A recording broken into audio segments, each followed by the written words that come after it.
Buenos días y bienvenidos a su podcast favorito. Yo, Luis Francisco Gil Gaspar, profesor de Educación Básica en México, hoy trae para ustedes un tema muy interesante para todos aquellos compañeros profesores y aspirantes a profesores que deseen conocer un poquito más de las políticas educativas implementadas en nuestro país, México, a lo largo del tiempo. Es un panorama general, una visión general solamente. Y comenzamos. A manera de introducción es útil mencionar que es importante conocer sobre las políticas educativas, ya que como individuos de la sociedad muchas veces no tenemos noción de la realidad en la educación y a veces opinamos por opinar. Entonces esta ignorancia nos hace conformarnos con cualquier cosa. Entonces consideremos que la educación engloba bastantes aspectos, de los cuales muchas veces ni siquiera los propios maestros tenemos conocimiento. Entonces debe de existir una educación eh, inclusiva para los niños y adolescentes, de acuerdo a sus capacidades y necesidades de aprendizaje. Y es aquí donde los sistemas y programas educativos deben ser puestos en marcha para atender esta amplia diversidad de características y de necesidades, pues con esto se tiene que facilitar el aprendizaje de los niños y así tener éxito en las mismas. Para hablar de ello, primero en estos momentos abordaremos un poco de la historia de cómo surgió la educación, los primeros obstáculos que enfrentó y los personajes que dieron lugar a la misma. Entonces, para saber así cómo se fue complementando a través de los años nuestro sistema educativo, nuestra política educativa. Ha tenido algunas transformaciones y hoy en día existen factores que tal vez la hagan decaer un poco, como es la docencia, las aulas escolares, la falta de recursos materiales para que los niños puedan desempeñarse académicamente como se debe, la gestión, administración, contabilidad, etcétera, ¿no? Y el control de los recursos, incluso de las escuelas, son los principales problemas del sistema educativo en México. Entonces, continuando con con esta opinión, estas son las cosas que la sociedad muchas veces pasa por alto, pensando que en temas de educación las cosas marchan bien. Y entonces aquí mostraremos el contraste que hay en nuestro sistema educativo mexicano. Este, y vamos a compararlo un poquito con otros sistemas u otros sistemas, por mencionar algunos, el de Finlandia, el de Canadá, por ejemplo. Para comenzar, la educación en México tuvo sus principios o inicios en el siglo pasado, en el siglo XX. Durante aquel tiempo, distintos grupos en México se preocuparon por la educación, eh, pero muy pocos hablaban de esta necesidad, pues tenían temor de que el Estado buscara las mejores fórmulas para organizarla en servicio de los mexicanos. Eh, en la Constitución podemos mencionar un dato histórico, ¿no? En 1824, en esa Constitución se fijaron algunas de las condiciones para la educación nacional.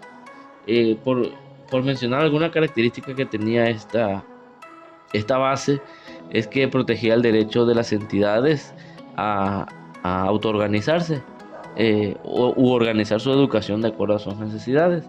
Entonces, los grupos liberales de aquella época, y que propusieron una reforma liberal en 1833, determinó que el control del Estado eh, fuera el que organizara las tareas educativas.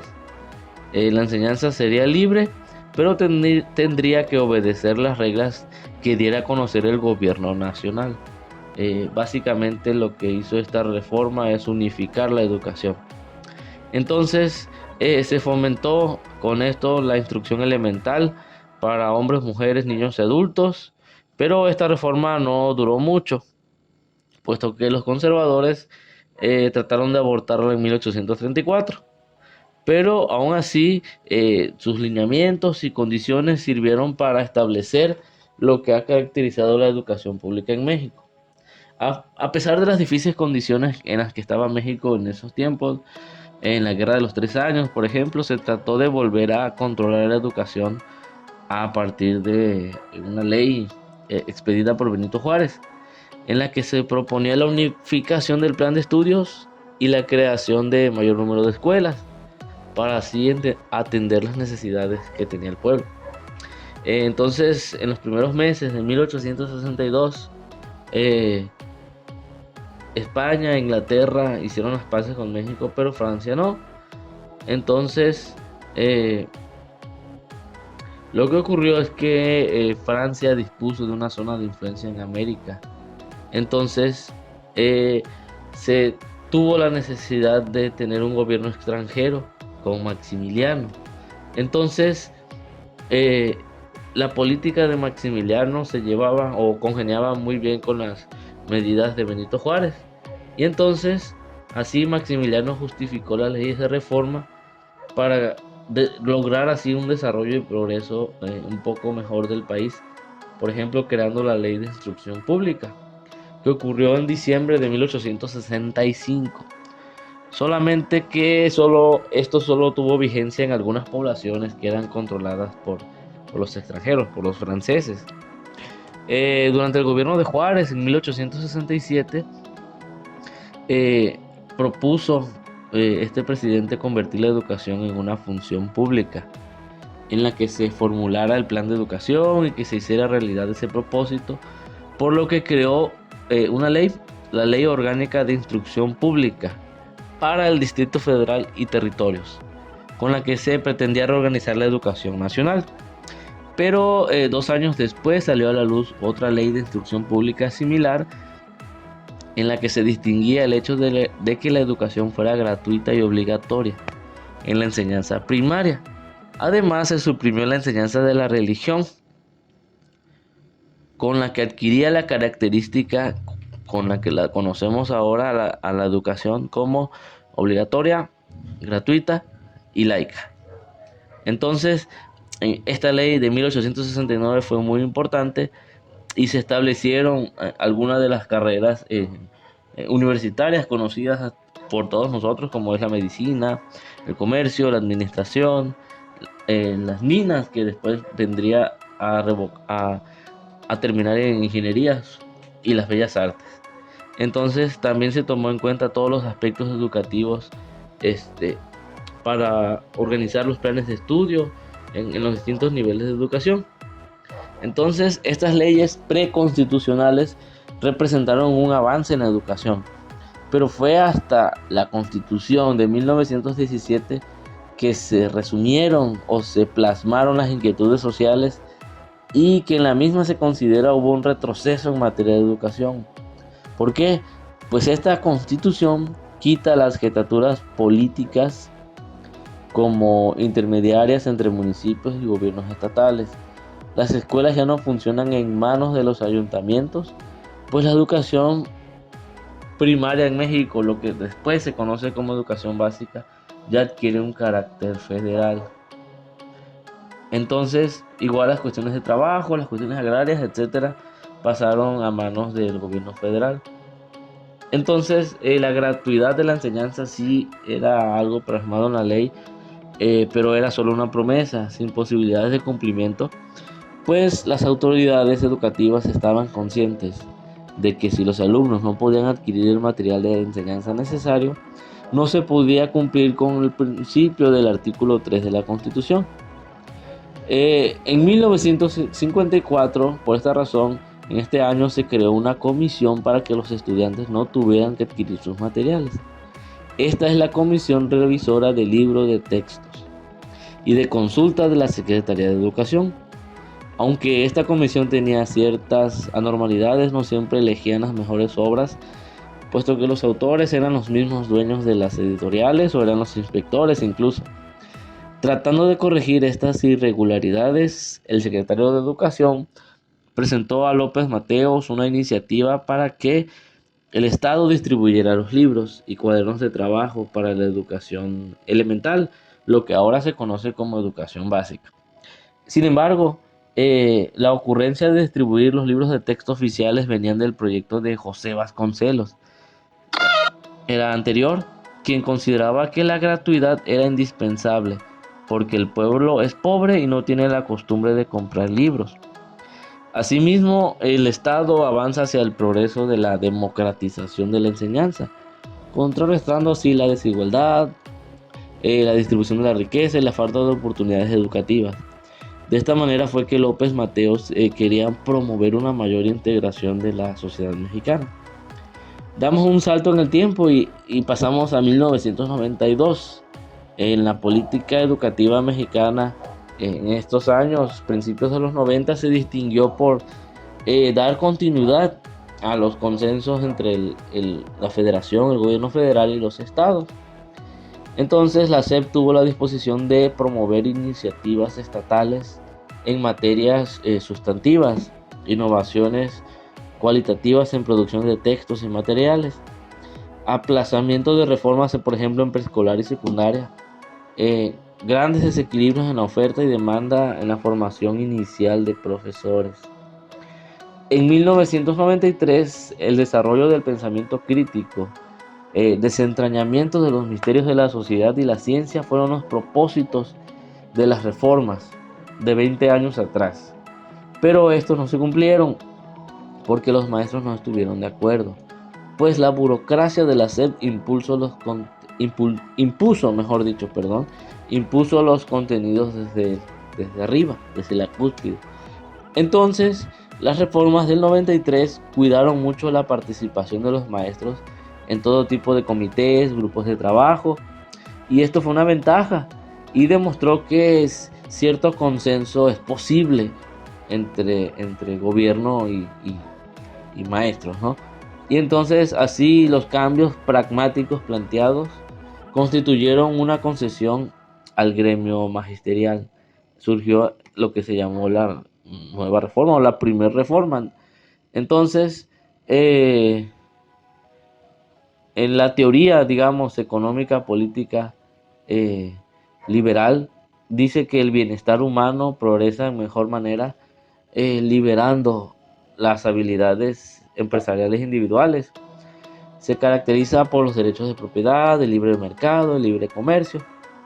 Eh, entonces, las políticas educativas también fueron influenciadas o fueron llevadas de un extremo a otro con los cambios de intereses y el poder. Entonces, comparando, por ejemplo, nuestro país con otras naciones, como por ejemplo Gran Bretaña, Estados Unidos, que en aquellos tiempos, por ejemplo, la elección de Margaret Thatcher o de Ronald Reagan en los Estados Unidos condujo al liberalismo, el cual ejerció presión para una reforma en cuanto al sector público, lo que se conoció como una nueva gerencia pública. Entonces las reformas estuvieron dirigidas a la alteración de la relación entre los sectores público y privado, de esta manera reduciendo el papel del Estado en la economía, dando énfasis al mercado e iniciativa del sector privado en el desarrollo económico. Entonces, esta situación también permeó en otros países, en los países de vías de desarrollo como México, que tenemos una gran influencia de los Estados Unidos y de Europa. Entonces, solo que la situación aquí en México es diferente. Tenemos cerca de 12 millones de niños y niñas que se encuentran en situación de pobreza extrema. Esto señalando por la propia UNICEF. Entonces, eh, parece que esto no ha pasado advertido en México, puesto que nos hemos acostumbrado a la pobreza y tras años de políticas y noticias o influencia de las políticas en el poder en la educación, pues depara un panorama sombrío, creemos así, para el futuro en la educación en México. En todo el mundo la pobreza y el aprendizaje están íntimamente relacionados. Eh, Así que pues creemos que el rendimiento escolar está en función de los niveles de ingreso y estatus social. Entonces, puesto que un niño sin comer no puede aprender bien. Entonces, ante el avance de esta miseria, se ha empezado a manejar un nuevo término al que le llaman educabilidad. Término creemos muy desafortunado, pues su propósito es medir el grado de pobreza en que la pobreza impide aprender. Este, una de las ideas principales en la actualidad en nuestro país menciona que el Estado o la intervención del Estado peligra el mercado o inestabiliza el mercado con decisiones de los que están en el poder. el, el- el- la cuestión privada, las empresas están reacias, por ejemplo, a invertir si no ven ciertas características en los gobernantes, etcétera. Entonces, habla de que también estas mismas cuestiones en los gobiernos ponen en riesgo incluso la libertad de los ciudadanos. Por ejemplo, un gasto público amplio de carácter social, dicen las corrientes liberales que desestabilizan la economía. Entonces van a estar en contra, el liberalismo en contra del bienestar social. Y por ende en la educación en México, que en nuestro país es diferente a los casos de Estados Unidos o Canadá o Europa. Y entonces el bienestar social debe de estar ligado en nuestro país a la educación en México. Entonces, hoy se habla de una oferta pedagógica, una eficacia de la educación, la competencia. Detrás de estos términos hay algo economicista que considera la educación como un bien de mercado y a los padres como consumidores. Entonces, eh, digamos que la privatización en tiempos modernos ya de la educación ha estado siempre vigente y latente y ha sido adoptada por otros gobiernos en el mundo. Entonces, esta idea ha sido apoyada incluso por empresas transnacionales y organizaciones fuera del gobierno. Y entonces, pues a pesar de la inversión pública, la educación ha recibido incluso fondos del sector privado en otras naciones. Y así los estados, los diferentes países han utilizado la privatización como medio para fortalecer la eficiencia y eficacia de la educación. Aunque esto traería sin duda un impacto negativo en la población que no puede costear a veces ni siquiera el alimento de cada día. Eh, por citar a alguien, Noam Chomsky dice que es posible explicar las políticas públicas de América Latina eh, considerando siempre las recomendaciones de las agencias internacionales de financiamiento. Asimismo, Latinoamérica y sobre todo los países subdesarrollados están a la expectativa de lo que digan siempre las agencias internacionales, siempre viéndose obligados a aplicar políticas que han sido diseñadas para países de alto desarrollo, como lo dije anteriormente. El indicio fundamental de esta tendencia global de reacomodar la economía, la sociedad y la cultura en el ámbito mundial termina siendo básicamente el libre mercado. Entonces, en México, en la actualidad se ha reflexionado acerca del complejo camino hacia el engrandecimiento de la calidad educativa. Eh, esta reflexión proviene principalmente de la necesidad de tener buenos resultados y mejores resultados. Entonces, la agenda de la investigación educativa en México se ha transformado para hallar evidencias que aporten una mejora del diseño de la política educativa. Por eso, muy recientemente hemos visto muchos cambios en nuestra política educativa, por ejemplo, con el anterior gobierno del presidente Enrique Peña Nieto y también con el actual presidente, eh, el licenciado Andrés Manuel López Obrador. Apenas en 2 sexenios ha habido 2 reformas. Esto es consecuencia de esta investigación educativa que se está realizando en México. Entonces, los investigadores mencionan que la ruta para lograr esto consiste básicamente en identificar el problema público y poner sobre la mesa los alcances y límites de las políticas implementadas. Identificar un posible curso para intervenir en función de 2 dimensiones de la política educativa. una política y otra de políticas. Para revisar la situación actual en México es necesario entender el alcance del que hay para el derecho a la educación. Dicho derecho no consiste solamente en tener un lugar donde sentarse, sino permanecer allí y tener un camino educativo exitoso. La escolarización no es el fin. El fin de la educación no debe de ser tener tu papel de preescolar, de primaria, de secundaria, de media superior, tu papelito que te diga que eres un egresado de una universidad, sino que debe de ser el medio para la inserción social de los individuos. Así lo creemos muchos docentes y México tiene dos problemas centrales en cuanto a la educación. La satisfacción desigual de la educación en los individuos, en los sujetos, las condiciones en las que se desarrolla el proceso escolar, la baja calidad de aprendizaje en la mayoría de los estudiantes en México, ya sea escuelas públicas y privadas. No se ha alcanzado el desempeño deseado.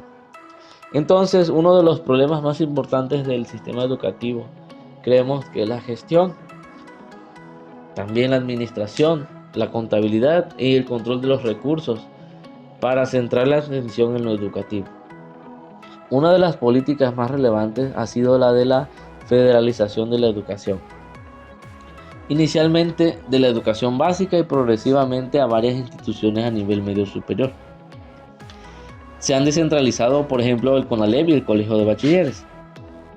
Algunos suponen que la federalización tiene intenciones por parte del gobierno de mermar el poder económico y político del CENTE, mediante el supuesto legal de reconfigurar los sindicatos. Después de esta descentralización que ocurrió, estamos hablando en los tiempos ya fines del siglo XX e inicios del siglo XXI, ha habido varios problemas, como es la falta de comunicación de los estados con el gobierno federal. Esta irresolución se expresa con fuerza después del establecimiento de evaluaciones, tanto para alumnos como hasta desde hace unos 7, 8 años para los maestros. Varias entidades del país como Oaxaca, Guerrero, la Ciudad de México, se han negado sistemáticamente a evaluaciones estandarizadas para los profesores. Entonces, es poco probable que la reforma, si siguen reformando cada vez los artículos tercero, el 73 constitucional, resuelvan los conflictos que hay en el sistema educativo. Es de vital importancia contar con un censo educativo para poder así tomar decisiones, porque así existirá una especie de sistema que muestre la situación real en las escuelas. Con la reforma, las dos reformas que han habido a los artículos antes mencionados, no habrá o será complicado que haya una mejora en la calidad educativa de manera rápida. Aunque la evaluación a docentes es un paso importante y creemos que debe ser así, no debe confundirse con lo laboral. Entonces, los problemas de la educación van más allá que una simple evaluación a los docentes y son más complejos. Podemos mencionar, por ejemplo, Finlandia. Es uno de los países reconocidos por tener una educación de calidad competitiva e incluso muestra un buen sistema de salud, innovación y otras instituciones públicas funcionan muy bien. Primeramente, los docentes en este país están preparados con excelentes notas y tener participación en actividades sociales. Aparte, les exigen 2 años más de estudio, llamado un máster o una maestría, aparte de su licenciatura. Son bastante exigentes para tener maestros de excelencia, pero cabe destacar que gozan de un buen salario, eso sí, y que las personas no solo ven a los maestros, sino que pueden acercarse a ellos para cualquier problema que les aqueje, ya que saben que están bastante preparados en muchos aspectos. El método educativo, a diferencia de otros países del mundo, la educación básica la inician a los 7 años, pues creen que a esa edad tienen la madurez intelectual para poder adquirir información y aprendizaje. No existen allí calificaciones numéricas, pues no avivan la competencia entre los niños. Y al mismo tiempo se le da a cada niño la importancia, atención y dedicación personal, pues a cada problema que se presentan le dan seguimiento y solución para que salgan adelante académicamente, cosa que en México no se puede dar con la sobrepoblación que hay en grupos de 50, 60 estudiantes. No se le puede dar una atención y seguimiento puntual a nadie en ese caso. Entonces, todo este conjunto que hace que tenga éxito en Finlandia, pues en comparación con México, este sistema finlandés no parece obedecer políticas liberales que han estado propagándose por el mundo. Han adoptado, eso sí, una política eficaz y aguda, la cual ha hecho progresar a su población, nunca siendo excluyentes hacia sus ciudadanos y poniendo atención a la educación desde la infancia, manteniendo la calidad de profesores y administrando de manera plausible los recursos. Entonces, ya para cerrar, en nuestro país, las políticas han estado rezagadas desde el principio de su creación, pues desde el inicio han sufrido una falta de recursos para la implementación de las mismas. Las aspiraciones de estas han sido muy buenas, pero en la acción no resultan de todo convincentes. La gratuidad, eso sí, ha sido parte fundamental de las políticas en México, ya que después de 200 años casi se han dado herramientas a la población y para exigir su derecho a la educación, y ha habido avances. Y entonces creemos que debería el Estado, el país, contar, como ya lo dijimos anteriormente, con un censo educativo que muestre la real problemática que presentan los alumnos o maestros en torno a su desempeño. Regresando a Finlandia, es un claro ejemplo de política educativa eficaz y que sirva a la población y no se sirve de ella. Así en México, para el futuro se deberá replantear las políticas educativas para que no tengan ningún interés más que el de la mejora de la educación, siempre tomando en cuenta el total de la población, como lo hace Finlandia, como lo hace Canadá. También es un país multicultural y también han adoptado esta inclusión y teniendo siempre los valores y el espíritu educativo. Esto ha sido todo por hoy, compañeros docentes. Se despide de ustedes Luis Francisco Gil Gaspar y nos vemos en próximos videoprogramas. Hasta luego.